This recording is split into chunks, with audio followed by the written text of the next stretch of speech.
다 함께 마태복음 5장 9절 2월의 말씀을 함께 암송하시면서 하나님 앞에 예배자로 나아가시겠습니다.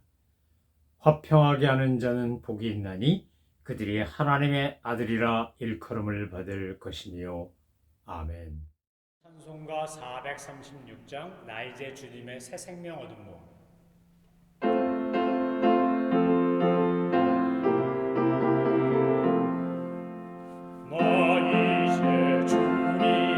새 생명 얻은 몸 옛 것은 지나고 새 사람이로다.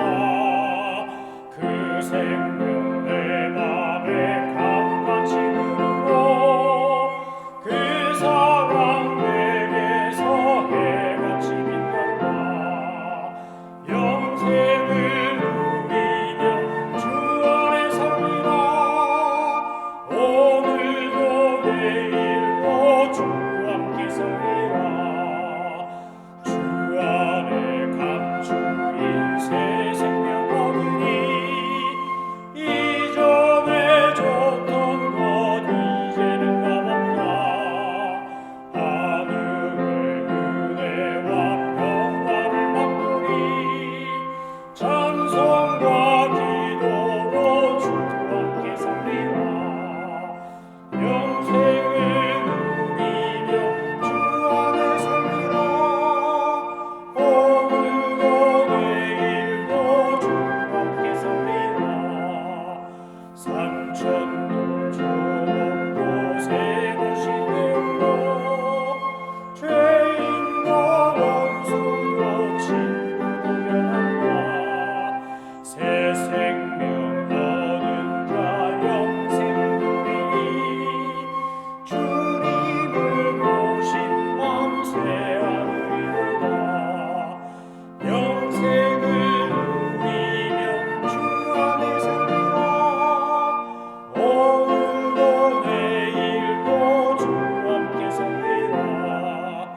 주 따라가는 길 험한 거리로 찬송을 부르며 뒤따라가리라. 나 주를 모시고 영원히 살리라. 날마다 섬기며 주 함께 살리라. 영생을 누리며 주 안에 살리라. 오늘도 내일도 주 함께 살리라. 하나님께서 오늘 우리에게 주신 말씀은 요한계시록 16장 10절부터 21절까지의 말씀입니다. 하나님의 말씀을 받들어 읽겠습니다. 또 다섯째 천사가 그 대접을 짐승의 왕자에 쏟으니 그 나라가 곧 어두워지며 사람들이 아파서 자기 혀를 깨물고 아픈 것과 종기로 말미암아 하늘의 하나님을 비방하고 그들의 행위를 회개하지 아니하더라. 또 여섯째 천사가 그 대접을 큰 강 유브라데에 쏟음에 강물이 말라서 동방에서 오는 왕들의 길이 예비되었더라. 또 내가 보매 개구리 같은 새 더러운 영이 용의 입과 짐승의 입과 거짓 선지자의 입에서 나오니 그들은 귀신의 영이라. 이적을 행하여 온 천하 왕들에게 가서 하나님 곧 전능하신 이의 큰 날에 있을 전쟁을 위하여 그들을 모으더라. 보라, 내가 도둑같이 오리니 누구든지 깨어 자기 옷을 지켜 벌거벗고 다니지 아니하며 자기의 부끄러움을 보이지 아니하는 자는 복이 있도다. 새 영이 히브리어로 아마겟돈이라 하는 곳으로 왕들을 모으더라. 일곱째 천사가 그 대접을 공중에 쏟음에 큰 음성이 성전에서 보좌로부터 나서 이르되 되었다 하시니 번개와 음성들과 우레소리가 있고 또 큰 지진이 있어 얼마나 큰지 사람이 땅에 있어 온 이래로 이같이 큰 지진이 없었더라.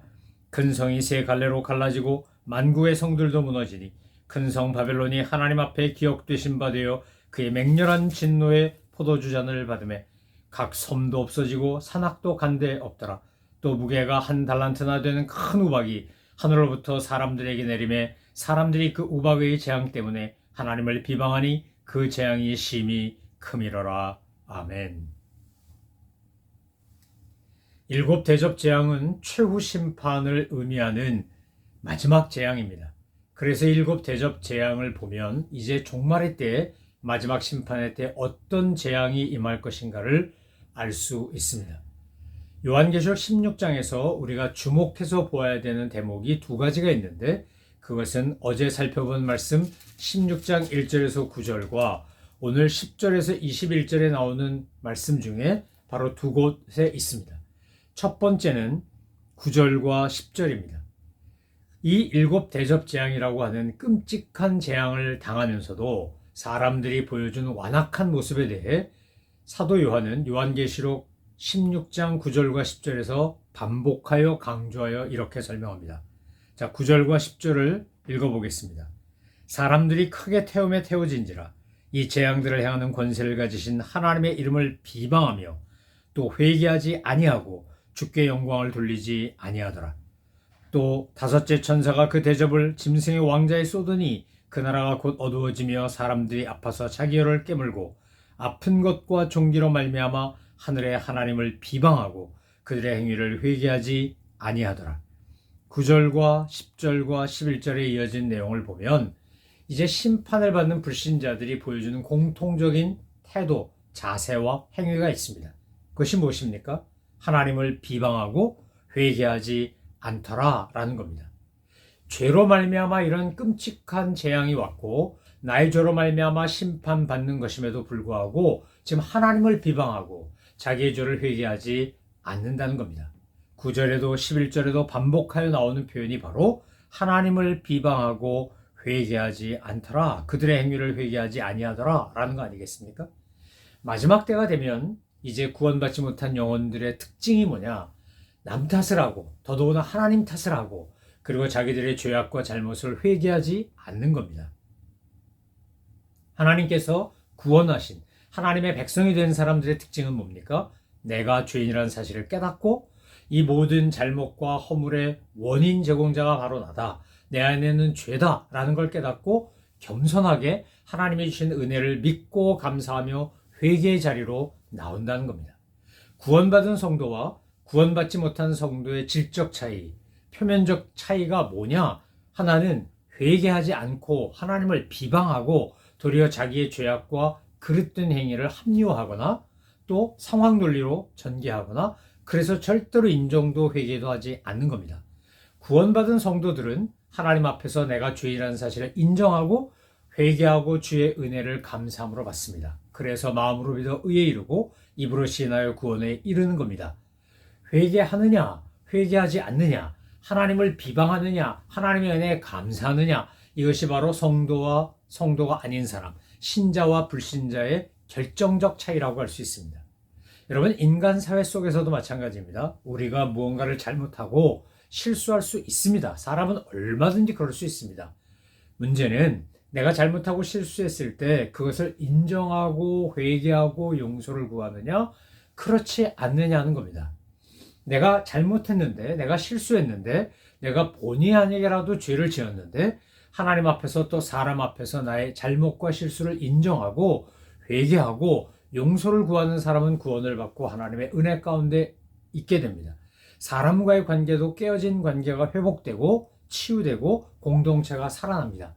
그러나 회개하지도 않고 인정하지도 않고 잘못을 시인하지도 않고 내가 뭘 잘못했냐고, 다 너 때문이라고 이러면서 비방하고 공격하는 사람들만 있으면 그 공동체는 파괴되고 엉망진창이 되고 그것은 지옥이 됩니다. 하나님과의 관계에서도 마찬가지라는 겁니다.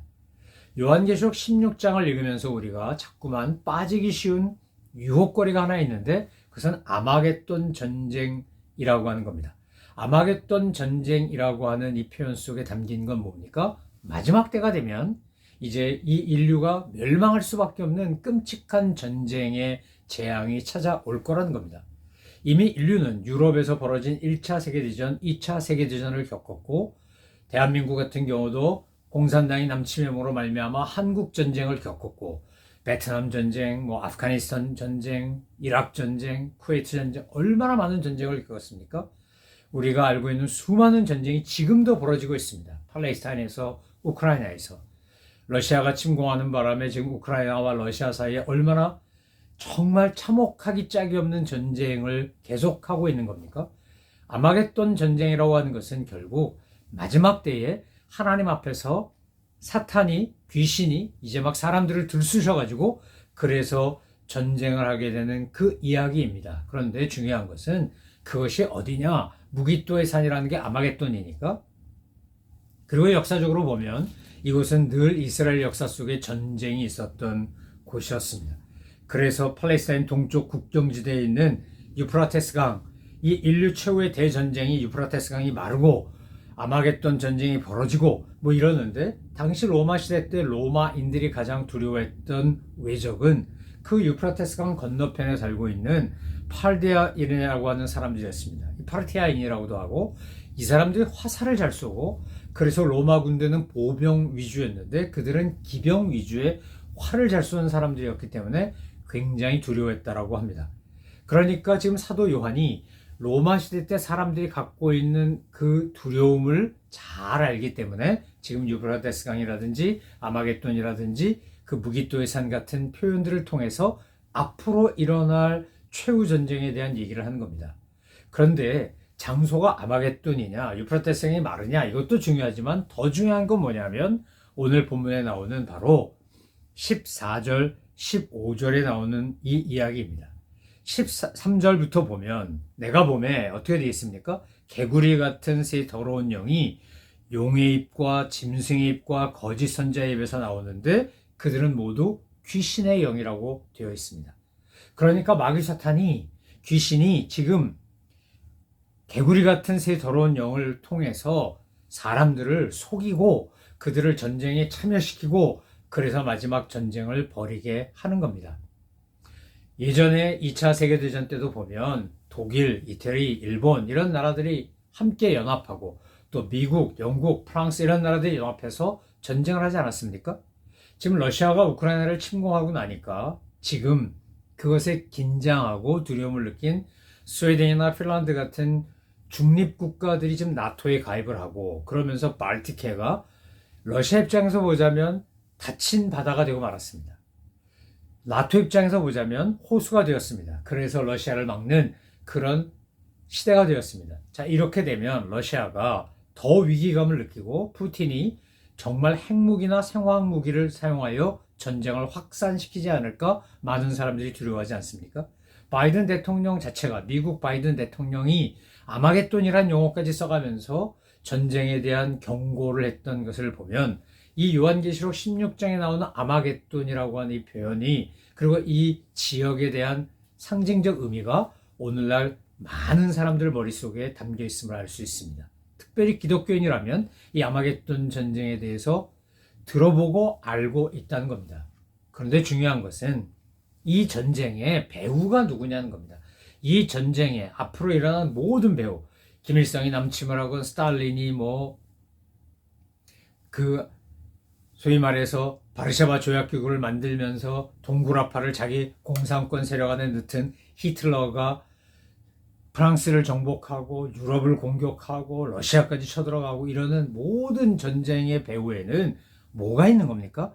오늘 13절로 14절 말씀에 보면 개구리 같은 새 더러운 영이 있는 겁니다. 용의 입, 짐승의 입, 거짓 선자의 입에서 나온 이 귀신의 영이 사람들을 속여서 그래가지고 막 이적을 베풀면서 사람들을 모아가지고 하나님 곧 전능하신 이의 큰 나라에 있을 전쟁에 참여하도록 유혹한다는 겁니다. 하나님께서 오늘 역사 속에서도 그것을 우리에게 구약 성경을 통해서도 보여줍니다. 그래서 아합의 고사를 보면 하나님 앞에 한 영이 아합으로 하여금 전쟁에 참여하다가 전사하도록 하기 위해 거짓말하는 영이 아합에게 가가지고 선지자 입에 들어가서 아합을 꿰어 마침내 길랏 라못 전쟁을 일으키게 하고 그 전쟁에서 아합을 죽게 만듭니다. 여러분, 이 귀신의 영은 사람들을 속여가지고 전쟁으로 몰고 가고 이 전쟁 때문에 수많은 사람들이 죽는 겁니다. 이 무기또의 산이라고 하는 아마겟돈에서 정말 많은 하나님의 사람들이 전쟁을 하다 죽고 그런 사건들이 구약성경에 얼마나 많습니까? 열왕기상 22장에 나온 아합의 고사뿐만 아니라 많은 이야기들이 이곳에 있는 겁니다. 그런데 이것은 결국 어떻다는 거예요? 적그리스도가 마지막 종말의 때에 하나님을 대적하는 전쟁으로 이 아마겟돈 전쟁을 벌이려고 한다는 겁니다. 그러니까 모든 악한 전쟁의 배후에는 뭐가 있는 거냐? 귀신의 영이 있는 겁니다. 양민을 학살하고 무고한 민간인들을 죽이고 나라를 쑥대밭으로 만들고 자기들의 영토 확장 욕심이나 또는 세력 확장의 욕심 때문에 얼마나 많은 사람들이 죽습니까? 얼마나 많은 사람들이 피해를 봅니까? 그 전쟁으로 쑥대밭이 되고 나면 그거 다시 폐허해서 일으키는데 또 얼마나 힘이 듭니까? 우리도 한국 전쟁을 겪고 정말 아무것도 없는 폐허에서 이만큼 되기까지 우리 선배 세대들이 산업화 역군들이 얼마나 많은 피땀 흘리며 노력하며 월남으로 중동으로 그렇게 애를 쓰고 수고해서 이만큼 기반을 닦은 거 아닙니까? 요즘 김정은이 자꾸만 전쟁을 운운하며 마치 도발할 것처럼 저렇게 위협하는 것을 보면 이 전쟁의 배후에는, 전쟁을 일으키는 모든 세력 뒤에는 오늘 본문에 나오는 바로 귀신의 영이 있다는 겁니다. 그런데 15절에 보니까 예수님께서 사도 요한에게 이렇게 말씀하십니다. 보라, 내가 도둑같이 오리니 누구든지 깨어 자기 옷을 지켜 벌거벗고 다니지 아니하며 자기의 부끄러움을 보이지 아니하는 자는 복이 있도다. 요한계시록에 나오는 세 번째 복인데, 이것이 예수님께서 뭐라 그러시는 겁니까? 내가 도적같이 온다는 겁니다. 마지막 전쟁 때에도 예수님의 재림으로 인하여 모든 전쟁은 끝이 나고 역사는 끝이 나게 되어 있습니다. 그런데 그때 하나님의 놀라운 은혜와 사랑을 받고 구원을 받는 성도들은 특징이 있다는 겁니다. 오늘 15절 말씀해 보니까 어떤 특징입니까? 누구든지 깨어. 여러분, 깨어라는 단어 뒤에는 항상 뭐가 따라옵니까? 깨어 기도하라, 이렇게 되어 있습니다. 예수님께서 세 명의 제자 데리고 겟세마네 동산 올라가셨을 때도 내가 죽게 되었으니 너희도 여기서 기도하라 그러면서 잠시도 나를 위하여 깨어 기도할 수 없더냐? 마음은 원이로되 육신이 약하구나. 그러면서 그들을 도리어 이해하시지 않았습니까? 여러분, 우리가 깨어있다는 건 뭐냐 하면 말씀에 깨어있고 기도에 깨어있고 예배에 깨어있고 하나님의 말씀에 순종하는 거룩한 삶에 깨어있는 겁니다. 그리고 깨어있을 뿐만 아니라 자기 옷을 지켜 벌거벗고 다니지 아니하고 자기의 부끄러움을 보이지 아니하는 자가 복이 있다 그랬습니다. 자, 자기 옷을 지켜 벌거벗고 다니지 않는다. 이 말은 무슨 말입니까? 선택받은 하나님의 백성들은 세마포 옷을 입고 정말 정결하고 거룩한 옷을 입고 하나님 백성이 되어 주님을 예배하고 경배합니다. 그러니까 내게 주신 이 거룩한 옷을 지키는 겁니다. 벌거벗고 다니지 아니하는 거예요. 이것은 바꾸어 말하면 신앙의 순결함을 지키고 거룩한 삶을 사는 것을 말합니다. 자기의 부끄러움을 보이지 아니했다. 허물과 연약함과 약점을 주님 앞에서 이것을 은혜로 바꿔서 나의 약함을 강함으로 바꿔서 사탄이 나의 연약함을 가지고 공격하지 못하도록 내가 부끄러움을 보이지 않는 겁니다. 우리 옛날 선비들은 뭐라 그랬습니까? 까마귀 노는 곳에 백로야 가지 말라 그랬고, 저 배밭에 가서는 갓끈을 고쳐매지 말고 오이밭에나 이렇게 따먹을 수 있는 식물밭에 가서는 신발끈을 고쳐매지 말라 그랬습니다. 수박이라든지 호박이라든지 뭐 이렇게 그냥 내가 신발끈 고쳐매는데 마치 도둑질, 서리하는 것처럼 보이는 건 아예 하지 말라는 겁니다. 배가 됐건 사과가 됐건 주렁주렁 뭐 복숭아가 됐건 과일 이렇게 따먹을 수 있는 데 가서는 갓끈도 고쳐매지 말라는 겁니다. 틈을 주지 말고 허물을 잡힐 일을 하지 말고 부끄러움을 보이지 말라라는 겁니다.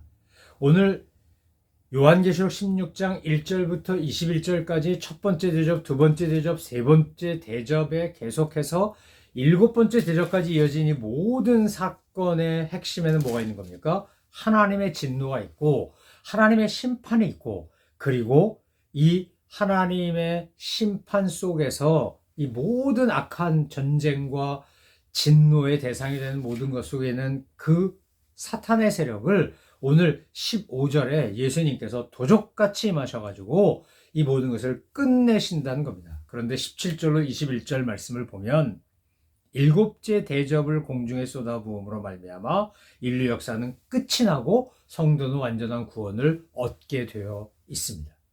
일곱 인, 일곱 나팔, 일곱 대접, 일곱 번째에는 일곱 나팔로 이어지고 일곱 번째 나팔은 일곱 대접으로 이어진다고 했습니다. 이 모든 재앙과 진노와 심판의 일곱 대접으로 끝이 나는 겁니다. 그런데 일곱 대접 재앙의 내용을 살펴보면 어떤 겁니까? 대접을 공기 가운데 쏟았다고 되어 있습니다.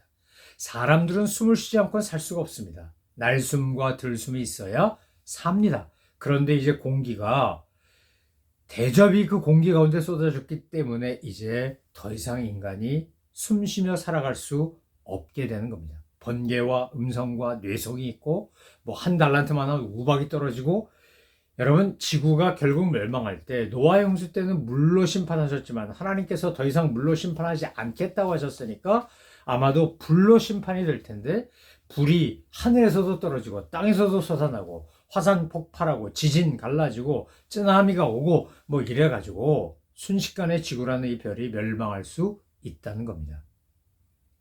큰 성이 세 갈래로 갈라졌다. 이 큰 성은 그 당시 로마 제국을 의미하는 건데, 세 갈래로 갈라졌다는 말은 완벽하게 무너졌다는 걸 말하는 겁니다. 사랑하는 성도 여러분, 오늘 우리가 살고 있는 이 미국 땅도 마찬가지고 전 세계 어디도 마찬가지입니다. 지금 귀신의 영이 돌아다니면서 끊임없이 전쟁을 일으킵니다. 가정에서도 전쟁을 일으키고, 교회에서도 전쟁을 일으키고, 일터에서도 전쟁을 일으키고, 나라끼리도 전쟁을 일으킵니다.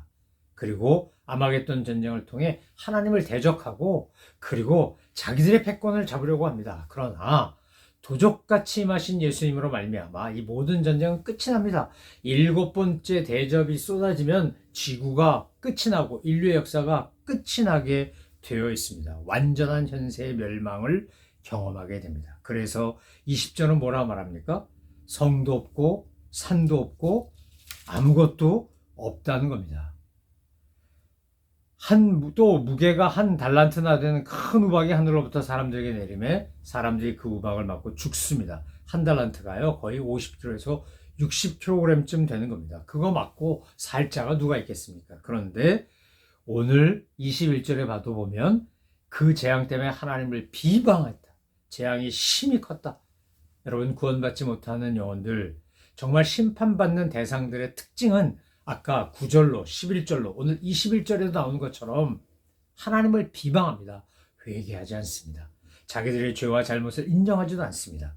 사랑하는 성도 여러분, 오늘 우리가 하나님의 선택받은 백성이고 구원받은 자녀가 되기 위하여 제일 먼저 해야 될 일은 나의 허물과 연약함과 실수와 잘못과 죄를 깨닫고 인정하고 회개하고 하나님 앞에 그 놀라운 구원의 은총 앞에 나아가는 겁니다. 뿐만 아니라 아직도 회개하지 않고 하나님을 비방하는 영혼들을 위하여 우리는 깨어 기도해야 합니다. 그들이 하나님께 돌아와 구원받을 수 있도록 복음의 증인으로 살아야 합니다. 긍휼을 입지 못한 사람들을 긍휼히 여기고, 하나님의 은혜를 입지 못한 사람들을 불쌍히 여기고, 하나님의 은혜가 그들에게 임하도록. 여러분, 회개는 하나님의 은혜가 임하지 않으면 이루어지지 않습니다. 내가 하는 것 같지요? 천만에요. 하나님의 은혜가 임해야 진정한 회개를 하게 되고 하나님의 은총을 경험하고 감사함으로 주 앞에 나오게 됩니다. 은혜가 없으면 핑계가 많습니다. 얼마나 많은 핑계가 많은지 모릅니다. 우리 집안에 목회자도 있다. 나한테 어려서부터 전도한 사람도 있다. 내가 교회 다니다가 실족했다. 교회 갔더니 이런 나쁜 사람도 있더라. 이런 문제가 있더라. 이런 시험거리가 있더라. 그러면서 주님 멀리 떠난 거 인정하지도 않고 죄 가운데 산 것도 깨닫지도 못하고 자기 마음대로 하고, 그리고 뭐가 좀 일이 안 풀리면 하나님 원망하고 비방하는 일만 합니다. 얼마나 불쌍합니까? 우리가 그 영혼들을 정말 긍휼히 여기고 불쌍히 여기고 우리가 그들을 위하여 기도해야 합니다. 그래서 하나님의 은혜가 임해서 그 은혜로 말미암아 그들이 하나님을 비방하고 회개하지 않는 완악한 영혼이 아니라 하나님 앞에 자기의 연약함을 인정하고 회개하고 지금까지 베풀어 주신 은혜에 감사하고, 그러면서 주님 앞에 영광 돌려드리고 구원받는 놀라운 은혜가 임하도록 우리는 잃어버린 영혼들을 위해 기도하고 복음을 전하고 하나님의 사랑을 전하며 살아야 하는 것입니다. 이 놀라운 사명을 잘 감당하다가 주님 앞에 섰을 때 착하고 충성된 종이라 인정받고 칭찬받는 우리 모든 성도님들 되시기를 주님의 이름으로 축원합니다. 기도하겠습니다. 하나님 아버지, 7 대접 재앙까지 다 부어지면 인류의 역사는 종말을 맞게 되고 현세의 역사는 끝이 납니다. 하나님, 정말 마지막 때의 마지막 순간 같은 이 시대에 하나님, 저희들이 주의 복음을 전하는 일을, 불쌍한 영혼들이 구원받고 하나님의 백성 될 수 있도록 중보하며 기도하는 일을 게을리하지 않게 하여 주옵소서. 그래서 하나님의 은혜 가운데 그들이 구원을 받고 우리처럼 하나님의 백성이 되어 주님을 찬양하며 경배하며 영광을 돌려드리는 거룩한 역사가 저들의 삶에도 있게 하여 주옵소서. 감사드리며 예수 그리스도의 이름으로 기도 올려옵나이다. 아멘. 하늘에 계신 우리 아버지, 아버지의 이름을 거룩하게 하시며 아버지의 나라가 오게 하시며 아버지의 뜻이 하늘에서와 같이 땅에서도 이루어지게 하소서. 오늘 우리에게 일용할 양식을 주시고 우리가 우리에게 잘못한 사람을 용서하여 준 것 같이 우리 죄를 용서하여 주시고 우리를 시험에 빠지지 않게 하시고 악에서 구하소서. 나라와 권능과 영광이 영원히 아버지의 것입니다. 아멘.